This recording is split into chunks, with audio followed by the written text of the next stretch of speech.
Hello बच्चों, चलो इस प्रश्न को पढ़ते हैं। इस प्रश्न में पूछा हुआ है कॉपर का इलेक्ट्रॉनिक विन्यास क्या है और यहाँ पर 4 ऑप्शन दिए गए हैं। तो सबसे पहले हम क्या करते हैं, इस प्रश्न की मुख्य अवधारणा को सीखते हैं। मुख्य अवधारणा, तो मुख्य अवधारणा के अंदर हमारे पास में आता है कि कॉपर होता है, कॉपर का जो सिंबल होता है वो होता है Cu और इसका एटॉमिक नंबर होता है 29। हमें 29 इलेक्ट्रॉन्स को भरना है।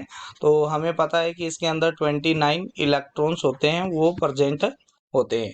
ठीक है, तो अबाउ के अकॉर्डिंग हम क्या कर लेते हैं, सेल सब सेल लिख लेते हैं। तो इसके अंदर सबसे पहले किस में भरा जाएगा, 1s में भरा जाएगा, फिर आपके पास में 2s में, फिर 2p के अंदर, फिर आपके पास में 3s के अंदर, फिर आपके पास 3p के अंदर, फिर इसके बाद में 4s के अंदर इलेक्ट्रॉन फिल किए जाते हैं, क्योंकि इसकी एनर्जी होती है वो 3d से क्या होती है, कम होती है।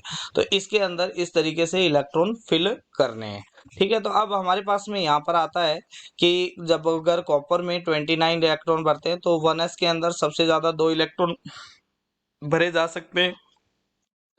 S2s के अंदर भी 2 इलेक्ट्रॉन भरे जा सकते हैं और 2p के अंदर मैक्सिमम 6 इलेक्ट्रॉन आ सकते हैं। 2s के अंदर मैक्सिमम 2 इलेक्ट्रॉन और 3p के अंदर आपके पास में मैक्सिमम 6 इलेक्ट्रॉन। तो इस तरीके से हमारे पास में 18 इलेक्ट्रॉन हमने फिल कर लिए हैं।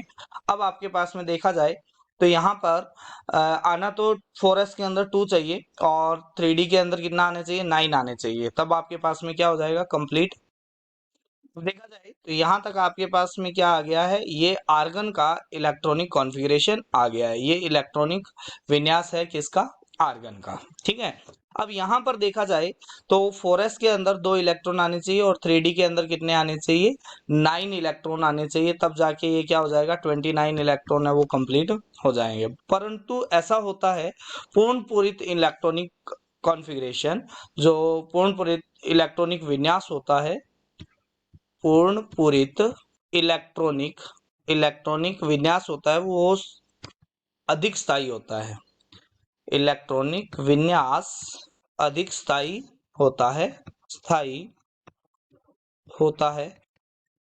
और इस कारण से क्या होता है, 4s के अंदर 1 इलेक्ट्रॉन आता है और 3d के अंदर कितने आते हैं, 10 इलेक्ट्रॉन आते हैं। तो ये आपके पास में क्या हो जाएगा, इसका इलेक्ट्रॉनिक विन्यास हो जाएगा किसका, कॉपर का। और डी के अंदर पूर्ण पूर्णित होने के कारण ये क्या होते हैं, पहले 10 इलेक्ट्रॉन आ जाते हैं और इसके अंदर कितने आते हैं, एक ही इलेक्ट्रॉन आता है।